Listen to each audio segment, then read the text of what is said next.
In the name of the Father, and of the Son, and of the Holy Spirit, Christ is in our midst. Okay, was, is, and always shall be for the new year. I wanted to take a moment to talk a little bit about the holy water service that we're going to, it's on this side here, the Ayasmo service, the blessing of the waters, and to just bring up a side note. And for those who were in the Bible study last month, I mentioned this a little bit, but I wanted to bring up a side note about something that happened when Christ descended into the water. So we have the flow of the water in the Jordan River, and the hymnology of the church and the writings and the prayers that you're going to hear in a little bit speak about when Christ descends into the water, that there's this light from on high, the voice from heaven, the submission of Christ to St. John to be baptized, but there's something that happens to the actual water itself. And the hymns and the writings of the church say that the water, when it encountered God, went a different direction. So the water of the Jordan, it said, that not only did Christ descend into the water, but the water itself responded to the presence of Christ. And that response, we see, of the water becomes transforming for that water too.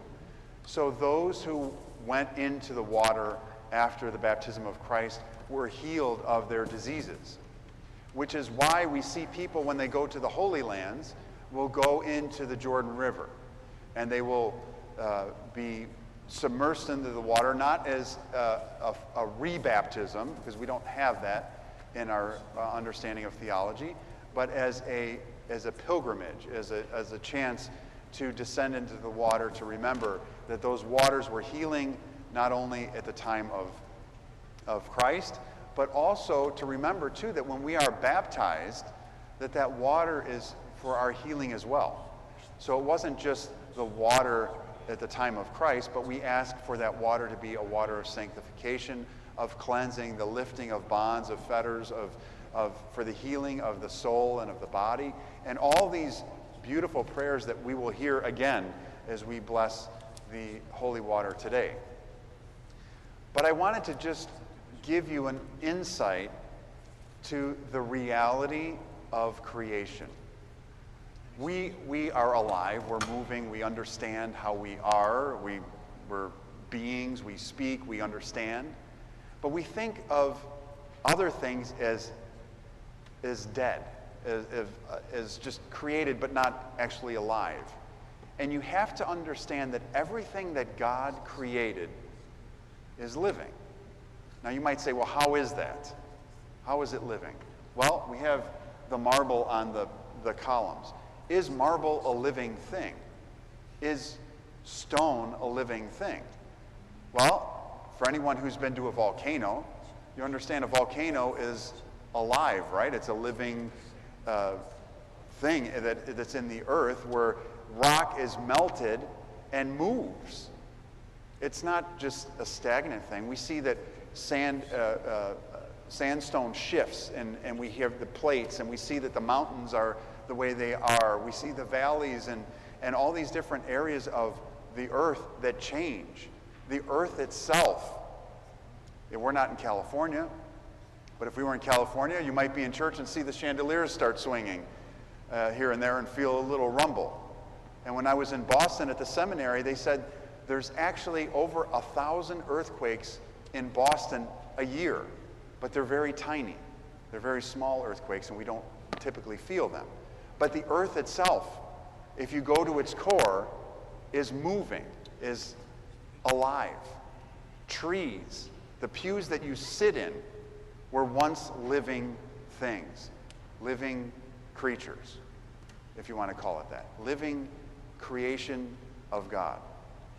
And we see that water itself, in this context of the service of the blessing of the waters, we see that the water itself is understanding the master. Just like the animals, and as I explained at the Nativity, came to the birth of Christ, and as it's said in Isaiah, the first chapter, verse 3, that the ox and the donkey know the master, but people don't. We see that when Christ was crucified, what happened? The sun was darkened. The earth shook. The curtain of the temple was torn in two. There was reaction by creation. And everything, we have to understand, is created. That's why our patriarch is so in favor of being, or he's called the Green Patriarch, but he's in favor of saving the earth, or being good stewards of the earth, I should say, because it is created being. It is a created thing that God made. But we see that God takes us as his pinnacle of creation and speaks to us. He becomes like us to save us. But he also teaches us through the things that we can dismiss. We throw wood into the fire to keep warm.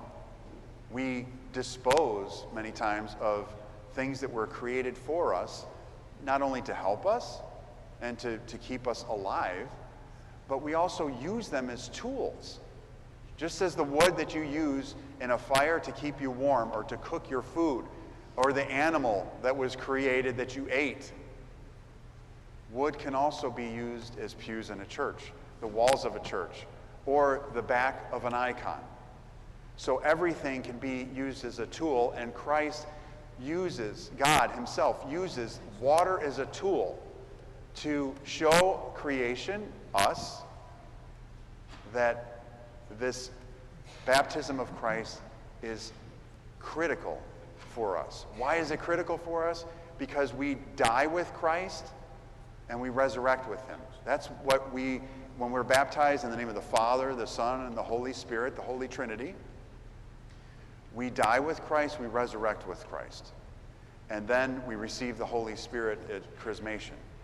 So these are things to understand, and when you look around at everything that you see in the world, the sun, the world, the universe itself is a moving, living thing. And we know that. Scientists know that. But we can't dismiss the signs that God used in creation that we overlook to teach us about him. He uses everything, every tool. He uses the mouth of the prophets. He uses the words of the evangelists and the apostles that go out and preach and teach. And he also uses the signs around us. The sun, the moon, the stars. He used the star to guide those who worship the stars to worship Christ. So think about these things and think of these events. And when you hear the prayer today, when we read the prayers for the Epiphany service, I want you to listen to the phrase where it says, "The waters saw you, O Lord. The waters saw you and were afraid. The Jordan turned back in fear and moved back and became the source of healing and sanctification." So we see many times in the baptismal icon of Christ, we'll see at the bottom, we'll see like two little men riding a fish or a whale in the bottom. And one says thalassa and the other says river. So one says sea and one says river. And that's to show the personification of the sea and the river, that the water is actually moving. It's alive. And Christ, by his presence, makes everything that we would think inanimate, animate, moving, alive, teaching us and speaking to us.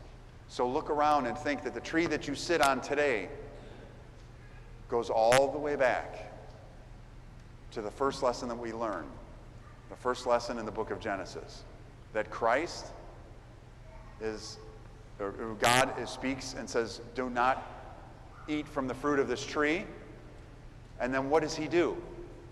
He uses the tree to hang on, to be crucified. He uses wood again to teach us that by taking that original sin that happened from the tree, transforming the tree into the worst form of torture, and then using it as the tool and the symbol that we wear around our necks, that we make the sign of the cross, that wood becomes transforming. So everything in creation, God transforms. But the pinnacle of that transformation has to be us. So as you listen to the prayers today and you think of the blessing of the Jordan and this beautiful feast day of Epiphany Eve that we have today and then tomorrow, think of how God has given you tools, signs, lessons to make you better, to make us the transformed beyond anything else. Because everything else is underneath us. And he uses everything underneath us to bring us in his embrace. May he do that this day, on this Epiphany day, and always. Amen.